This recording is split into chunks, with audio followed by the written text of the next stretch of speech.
if someone is trying to oppress me, I'm going to fight to the death. If that means my life, and I don't feel like I need to be in bondage, I'd rather die.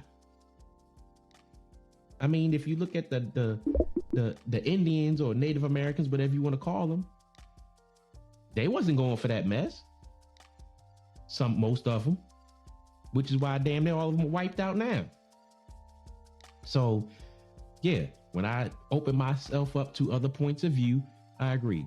To me, it was kind of like a choice. I can agree with that.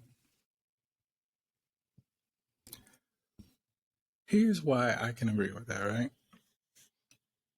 Like, from what we were told, this nation was born because the citizens that left Britain or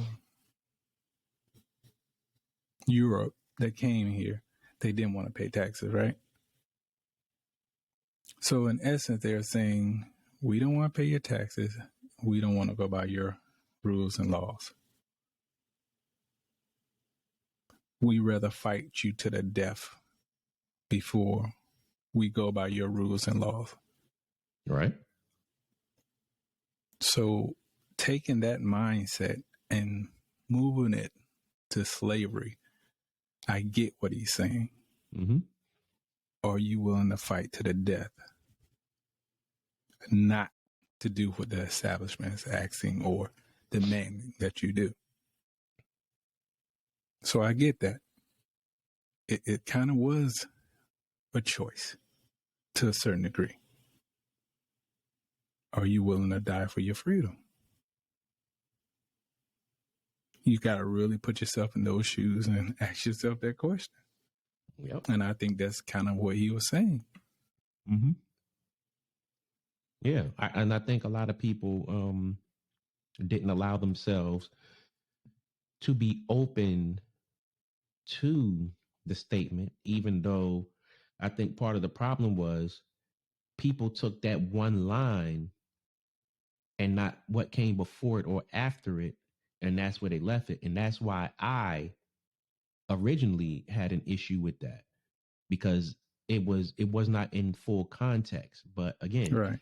after I opened my mind up to other points of view and understood the length of it, it's like, yeah. Because if you look at it today, if a joker came and said, hey, you can't do this and we're gonna put you in bondage, what are you gonna do? You're gonna say, oh, okay, take me away, or are you gonna fight for it? Fight for your freedom.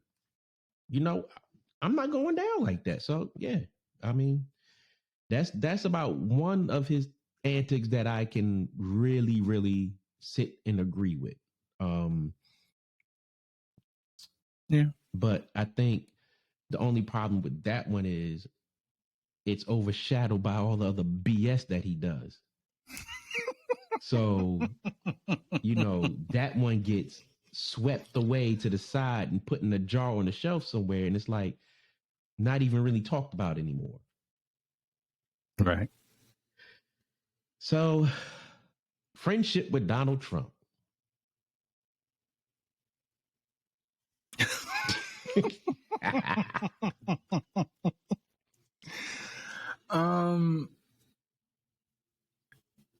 I don't know. Again, it's just my personal opinion, but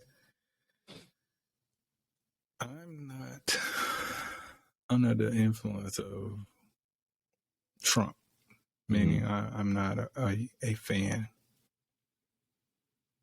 So when that whole him visiting the White House and, them chopping it up like they long lost buddies. And him calling Trump his daddy. I couldn't rock with that. Again, you basically got someone who's just putting it out there that he's a racist.